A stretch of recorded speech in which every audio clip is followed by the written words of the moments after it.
राधे राधे, जय श्री कृष्णा। कैसे हैं आप लोग? आशा करती हूँ आप लोग बहुत अच्छे होंगे। मैं भी काफ़ी बढ़िया हूँ। तो ये कल का ब्लॉग है कृष्ण जन्माष्टमी का। उसके पहले के ब्लॉग जो है वो शूट होके रखे हैं और मैं अपलोड नहीं कर पाई क्योंकि बहुत बिजी रूटीन चल रहा था। संडे के दिन जो थी हरषष्ठी थी, उस दिन व्रत था मेरा। मम्मी के यहाँ गई थी मैं और वहाँ पर पूजा पाठ वगैरह करना था, तो उस दिन का वीडियो शूट नहीं हो पाया और उस दिन कोई भी अपलोड नहीं हो पाया वीडियो। साथ ही फिर जन्माष्टमी के दिन बहुत ज़्यादा बिजी हो गई, तो उस दिन भी मैंने कोई एडिटिंग शूटिंग तो करी थी, बट एडिटिंग वगैरह करके वॉइस ओवर नहीं किया, कुछ भी नहीं किया, बिल्कुल टाइम नहीं मिला।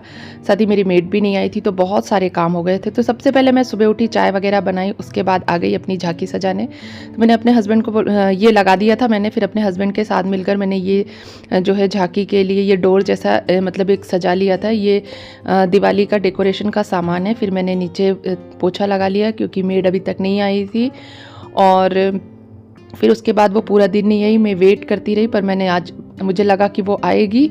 संडे को भी नहीं आई थी, तो मुझे लगा चलो आज मतलब हाँ, मंडे को तो आ ही जाएगी। वैसे ऐसा करती नहीं है वो, तो मुझे लगा मंडे को तो आ ही जाएगी। तो मैंने सुबह सुबह ही उठ के चाय वगैरह बना के पी करके और बस मंदिर के पास के झाड़ू करके और मैंने नहा लिया।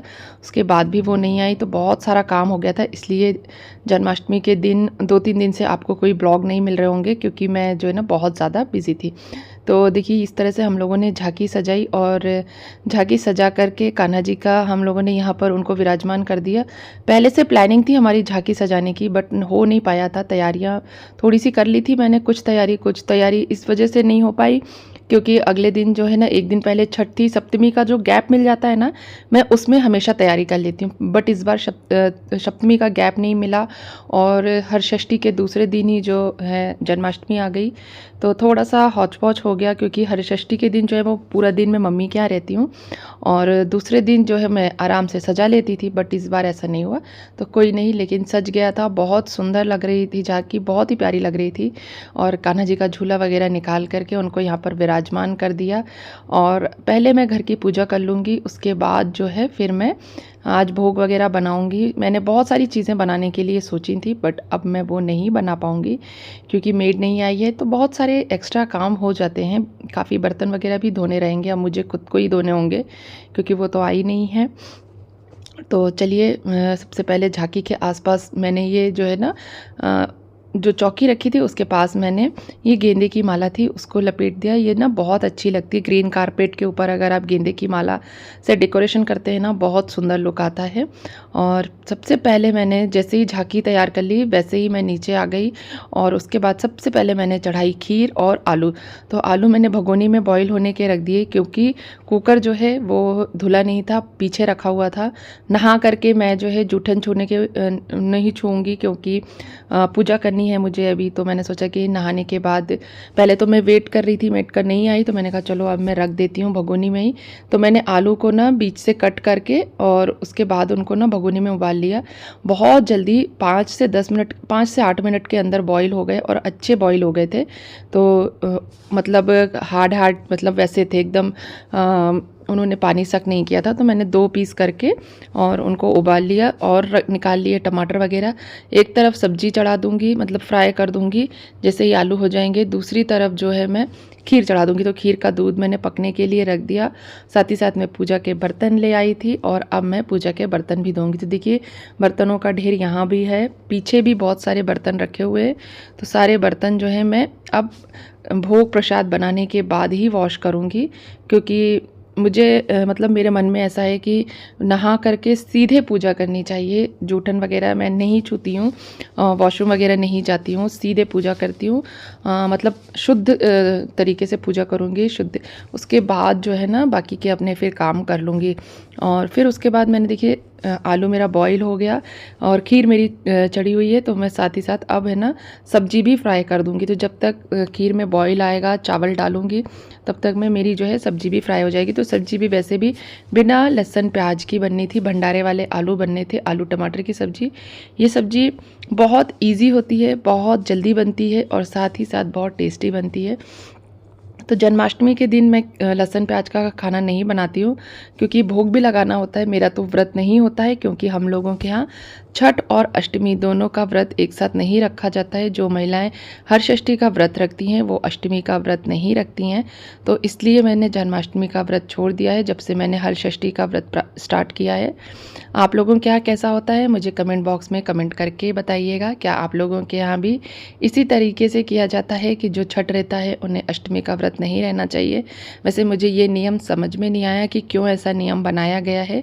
मतलब मेरा मन अंदर से मानता नहीं है कि मैं कान्हा जी का को इतना मानती हूँ और उनकी इतनी पूजा पाठ करती हूँ और व्रत नहीं रहती। बिल्कुल मेरी अंदर से इच्छा करती नहीं है खाने की।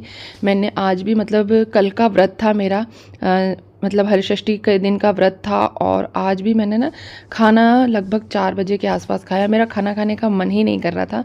मुझे ऐसा लग रहा था कि मैं व्रत रख लूँ, बट मम्मी ने मना किया है कि नहीं रखना चाहिए, ऐसा पुराने लोग कहते थे। तो फिर इसलिए मैंने नहीं रखा। अगर मम्मी को पता चलता तो वो कहती कि तुम अपने हिसाब से नियम बना लेती हो और अपने हिसाब से चलते हो तुम लोग, आजकल के बच्चे ये वो। इसलिए मैंने फिर नहीं रखा। नहीं तो बिल्कुल मेरी इच्छा नहीं थी किसी भी तरह से आज के दिन अन्न ग्रहण करने की, खाना खाने का बिल्कुल भी मन नहीं हो रहा था मुझे और ना ही मुझे भूख लग रही थी। मतलब मैंने इतने काम किए, पूजा पाठ करना, भोग प्रसाद बनाना, घर की साफ़ सफाई भी करी बाद में और सारी चीज़ें करी, लेकिन फिर भी मेरा ना मन नहीं हो रहा था। मतलब भूख नहीं लग रही थी और खाने का मन भी नहीं कर रहा था और ना ही किसी तरीके की वीकनेस वगैरह लग रही थी। बहुत अच्छा लग रहा था मुझे। और जब कोई तीज त्यौहार होता है तो मुझे बहुत अच्छा लगता है। बस गुस्सा इस बात का आ रहा था कि बिना बताए मेड ने छुट्टी कर ली। उसको मैंने पहले से ही मतलब 8-10 दिन पहले से या फिर लगभग 15-20 दिन पहले से, जब से मुझे पता चला था कि हरषष्ठी और जन्माष्टमी दोनों साथ ही हैं, मतलब एक साथ अगले अगले दिन है, मतलब एक दिन का भी गैप नहीं है दोनों में। तो मैं उससे रोज़ बोलती आ रही थी कि देखो दोनों दिन छुट्टी मत करना क्योंकि मुझे बहुत काम रहता है। तो उसने कहा था हाँ दीदी नहीं करूँगी, हाँ भाभी नहीं करूँगी। मैंने कहा प्लीज़ प्लीज़ प्लीज़ मत करना छुट्टी, मुझे बहुत काम रहता है, मैं नहीं कर पाती हूँ इतने काम इकट्ठे। लेकिन आखिरकार उसने वही किया। उसने हरषष्ठी वाले दिन यानी छठ वाले दिन और अष्टमी वाले दिन दोनों ही दिन छुट्टी कर ली। मतलब कितना भी करो ना किसी के लिए, कितना भी कर लो आप, उनकी फाइनेंशियली मदद कर दो, मेंटली उनको सपोर्ट करो, आप फाइनेंशियली सपोर्ट करो, सब कुछ करो, लेकिन ये लोग हैं ना सच में किसी के सगे नहीं होते। ये लोग है ना अपना ही देखते हैं। मैं ये कहती हूँ ठीक है, अगर कोई प्रॉब्लम थी भी तो फ़ोन करके बताना चाहिए। एक दिन तो उसने फ़ोन करके बता दिया षष्ठी के दिन यानी छठ के दिन, लेकिन अगले दिन कोई खोज खबर नहीं कि कब आएगी आएगी नहीं आएगी। आज जिस दिन मैं ये वॉइस ओवर कर रही हूँ, क्योंकि अष्टमी के दिन भी फिर मैंने पोछा वगैरह नहीं किया था, बहुत लेट हो गया था सारी चीज़ें करते करते। तो आज जिस दिन मैं ये वॉइस ओवर कर रही हूँ मुझे इतने काम करने पड़े, इतना काम किया मैंने कि मेरा ये वॉइस ओवर करने का, एडिटिंग करने का बिल्कुल भी मन नहीं हो रहा था। मैं इतना थक गई थी, लेकिन फिर भी मैंने किया कि नहीं 3 दिन से कोई ब्लॉग नहीं गया है तो चलो आज कैसे भी करके एडिटिंग कर लेती हूँ। तो बस धीरे धीरे करके मैंने ये चीज़ करी और इतना करने के बाद मैंने उसको इतना सपोर्ट किया है हर चीज़ में, लेकिन उसने इस तरीके से मुझे मेन फेस्टिवल्स में इस तरीके से धोखा दिया। मुझे बहुत बुरा लग रहा था और बस मन में यही आ रहा था कि क्या इस दुनिया में अच्छाई की कोई जगह है? मुझे ऐसा लगता है कि सही में किसी के साथ अच्छा करने का कोई मतलब है क्या?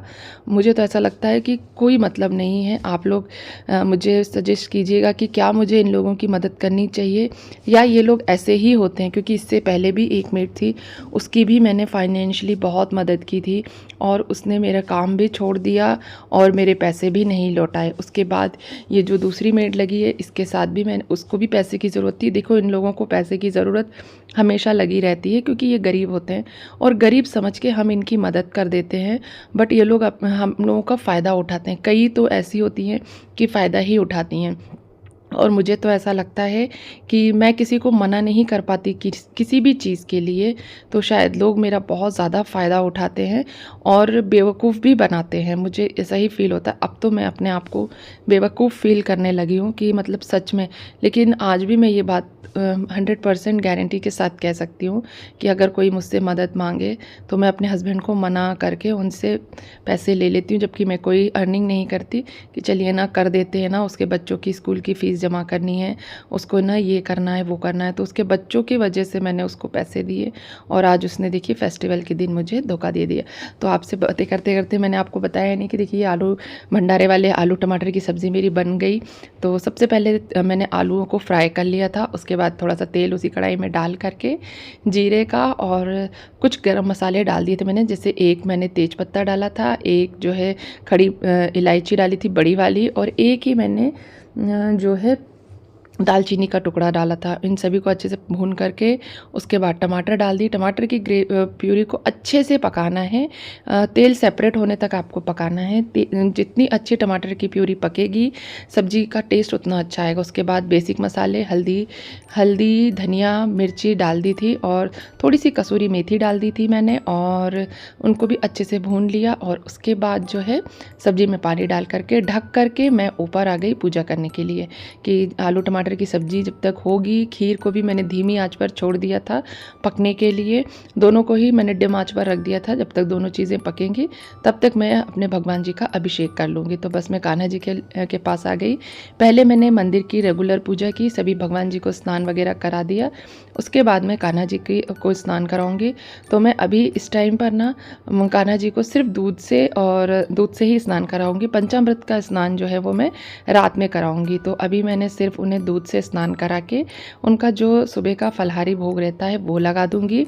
दोपहर में मैं उन्हें जो है खाने का भोग लगाऊंगी, क्योंकि मैंने भोग का खाना अभी ही बना लिया था। 2 बार मैं बना नहीं सकती थी कि मैं रात में फिर अलग बनाऊं, अभी बच्चों को भी खाना देना है, तो मैंने एक साथ ही बना लिया। तो पहले भगवान जी का भोग निकाल दूंगी, उन्हें भोग समर्पित कर दूंगी, उसके बाद वही भोग जो है बच्चों को भी दे दूंगी, सब लोग ग्रहण करेंगे। और उसके बाद रात में जो है फिर मैं धनिया पंजीरी, गुड़ के लड्डू और बाकी चीज़ें जो होती हैं ड्राई फ्रूट्स वगैरह सबका जो भोग होता है वो मैं रात में फिर से लगा दूंगी। तो इस तरीके से मैंने किया। मैंने बहुत सारी चीज़ें सोची थी कि मैं जो है मेवा पाक वगैरह भी बना लूँगी, जो कि बहुत जल्दी बन जाता है, बहुत ज़्यादा टाइम लगेगा नहीं, आधे घंटे के आसपास का टाइम लगता। लेकिन वही है कि करने वाला कोई था नहीं, मुझे अकेले करना था। और आप यकीन मानिए 3 बजे तक मैं कंटिन्यूसली सुबह 8 बजे से लगे मैं 3 बजे तक काम करती रही। उसके बाद जा कर के थोड़ी सी 1 घंटे का मुझे रेस्ट मिला। उसके बाद शाम को हम मंदिर गए और मंदिर भी हमने दर्शन वगैरह किए थे। तो देखिए कान्हा जी को मैं पोशाक पहना रही हूँ स्नान करने के बाद, और ये पोशाक जो है मैंने सिटी से ली है। मतलब मैं ना एक दुकान से लेकर आती हूँ, वहाँ पे ना बहुत सुंदर सुंदर पोशाकें आती है। तो जब पोशाक सुंदर लगती है, कान्हा जी को पहना दो, तो मैं ना बहुत चूज़ करके मतलब पोशाक लेकर आती हूँ। कोशिश करती हूँ कि बेस्ट से बेस्ट जो है पोशाक मैं कान्हा जी के लिए लेकर आऊँ, और अपने हिसाब से मैं बहुत अच्छा करने की कोशिश करती हूँ। जितना मेरा सामर्थ्य है, जितना मेरा मतलब जितना मैं खर्च कर सकती हूँ इन चीज़ों में, मैं उस हिसाब से अपना पूरा एफर्ट्स लगाती हूँ इन चीज़ों में खर्च करने के लिए। तो देखिए ये कान्हा जी का जो हार है कितना सुंदर लग रहा है। ये 5 लेयर का हार है और कान्हा जी को हमने झूले पर विराजमान कर दिया। अभी जो है उनको झूला झुलाएंगे नहीं, शाम को उनको मतलब उनका जन्म करने के बाद ही झूला झुलाएंगे। ये मैंने अभी आज का जो प्रसाद है माखन मिश्री लगा दिया, ड्राई फ्रूट्स और केला और ककड़ी भोग में लगा दिया, और शाम को 7 बजे जो है संध्या दीपक करके मैं उन्हें जो है टोकरी में सुला देती हूँ। उसके बाद खीरा काट के उनका जन्म करती हूँ। तो आप लोग कान्हा जी का जन्म किस प्रकार करते हैं मुझे कमेंट बॉक्स में कमेंट करके बताइएगा। मेरे कान्हा जी की झांकी आपको कैसी लगी, उनके वस्त्र कैसे लगे, वो कैसे लगे, ये भी ज़रूर बताइएगा। और हाँ, ब्लॉग पसंद आए तो वीडियो को लाइक और कमेंट करना बिल्कुल ना भूला कीजिए, और वीडियो को ज़्यादा से ज़्यादा शेयर कीजिए ताकि ज़्यादा से ज़्यादा लोग मेरे इन वीडियो को देख सके, एंजॉय कर सके। और हाँ, कोई भी चीज़ ऐसी है जो आपको मेरे वीडियो में गलत लगती है, ऐसा लगता है कि इससे बेस्ट किया जा सकता है, तो आप लोग अपनी जो राय है, अपने जो भी सजेशंस हैं ना, वो मुझे कमेंट बॉक्स में कमेंट करके ज़रूर दिया कीजिए। तो कुछ लोग हैं जो मेरे वीडियोस जो हैं वो रेगुलर देखते हैं और बहुत तारीफ़ करते हैं, तो मुझे बहुत अच्छा लगता है। ऐसे सभी लोगों को, सभी मेरे जो रेगुलर वॉचर्स हैं उनको बहुत बहुत थैंक यू। आपके प्यारे प्यारे कमेंट्स जो हैं मुझे बहुत इनकरेज करते हैं, मेरे लिए बहुत मोटिवेशन का काम करते हैं। तो बस पूजा हो गई थी मेरी, पूजा के बाद मैं आ गई थी पूड़ियाँ तलने के लिए। खीर सब्जी दोनों चीज़ें बन चुकी थी और बस मैंने सोचा कि अब मैं पूड़ियाँ तल लूँ और पूड़ी तल करके सबसे पहले कान्हा जी का जो खाना है वो भोग निकाल लूँगी। वैसे लोग शाम को लगाते हैं बट मैंने अभी लगा दिया था, क्योंकि रात के 12 बजे उनका जन्म करेंगे, तब जो है उनको सिर्फ पंजीरी, धनिया की पंजीरी, माखन, मिश्री और लड्डू वगैरह भोग लगा देंगे। और अभी जो है उन्हें बाकायदा खाने का भोग लगा देते हैं। तो व्रत तो था नहीं मेरा, अगर व्रत होता तो मैं अभी फलाहार बनाती या कुछ और बनाती तो उसका भोग लगा देती। तो व्रत मैंने रखा नहीं था, अच्छा लग नहीं रहा था मुझे कि नहीं मुझे व्रत रखना चाहिए। जब से मैंने स्टार्ट की है छठ तब से मैंने व्रत छोड़ा है और अब मैंने अपने हस्बैंड को बोला कि आप रख लिया कीजिए। किसी न किसी व्यक्ति को अष्टमी का व्रत घर में ज़रूर रखना चाहिए। जब हम लोग इतना अच्छे से सेलिब्रेट करते हैं तो व्रत भी रखना चाहिए। तो मेरे हस्बैंड कह रहे थे कि ठीक है अगली बार से मैं रख लूँगा। तो मेरी बड़ी बेटी कहती है मम्मा मैं भी रखूँगी। मैंने कहा ठीक है आप भी रख लेना, फलाहार वगैरह कर लो, बच्चे हैं उनको तो भूख लगती है तो उन लोगों के लिए कुछ बना देंगे। बाकी मेरे हस्बैंड तैयार थे कि मैं रख लूँगा। वैसे मैंने उन्हें कहा नहीं, अगर मैं कहती तो वो इस बार से ही रह लेते व्रत, क्योंकि पूजा पाठ करने में मतलब बहुत टाइम वो भले ही ना दें लेकिन बहुत श्रद्धा वो भी रखते हैं भगवान जी के प्रति। और मैं जो भी चीज़ बोलती हूँ वो मुझे करके मतलब ला के देते हैं हर चीज़ पूजा पाठ के लिए। जैसे आज ही मैंने उनसे गाय का मतलब मक्खन मेरे पास तो रहता है बट आज था नहीं, तो मैंने उनसे कहा कि आप गाय का मक्खन, दूध और दही सभी चीज़ें गाय की ले आइएगा। तो कान्हा जी को वैसे भी गाय का मक्खन और दही ज़्यादा प्रिय है, तो आप वो ले आइएगा। तो उन्होंने दूध, दही, मक्खन जो है वो गाय का ले आए थे और मैंने बस भगवान जी की जो थाली है भोग की वो तैयार कर ली। ये पूड़ी में डाल करके चली गई थी अपने बच्चों को सर्व करने। भोग ऊपर मेरी बेटी लगा आई थी, सभी को मैंने खाना दे दिया और उसके बाद जो है अब मैं थोड़ा सा रेस्ट करूँगी, उसके बाद आराम से खुद खाना खाऊँगी। क्योंकि मेरा ना खाना खाने का बिल्कुल मन नहीं था, ना तो मुझे भूख लगी थी ना ही मुझे मतलब मन हो रहा था खाना खाने का। तो देखिए ये मेरी बेटी ने भोग लगा दिया था ला करके कान्हा जी का, और ज़्यादा कुछ बनाया नहीं था मैंने। और भी बहुत सारी चीज़ें सोची थी बनाने के लिए बट टाइम ही नहीं मिला। फेस्टिवल वाले दिन आप लोग अपना टाइम मैनेजमेंट कैसे करते हैं मुझे ज़रूर बताइएगा। मुझे लगता है कि मेरी स्पीड काफ़ी कम है काम करने की, मैं अच्छे से नहीं कर पाती हूँ, बहुत सारी चीज़ें सोचती हूँ बट कुछ चीज़ें हो पाती हैं, कुछ चीज़ें नहीं हो पाती हैं। तो क्या मैं सही सोच रही हूँ, मेरी स्पीड कम है काम करने की, मैं सही से नहीं कर पाती हूँ? आप लोग मुझे कमेंट बॉक्स में कमेंट करके बताइएगा क्या मैं सही सोच रही हूँ। मुझे ऐसा लगता है मुझे और एफ़र्ट्स डालने चाहिए चीज़ों को करने के लिए। तो बस देखिए कान्हा जी का भोग हो गया, पूजा हो गई, सब कुछ हो गया। और ये रात का लुक है मेरे कान्हा जी का। ये रात को हमने उनकी ड्रेस चेंज करी थी तब ये मैंने उनको पहनाया था। और ये ड्रेस कैसी लगी आपको कमेंट बॉक्स में कमेंट करके बताइएगा। मुझे तो बहुत सुंदर लग रही थी, कान्हा जी बहुत सुंदर लग रहे थे, अमेजिंग लुक आया था उनका इस ड्रेस में। क्योंकि ये लाइट और डार्क कलर का कॉम्बिनेशन थी, लाइट ऑफ वाइट और मरून कलर का कॉम्बिनेशन था इस ड्रेस में। मरून कलर की पगड़ी थी, बहुत सुंदर लग रहे थे कान्हा।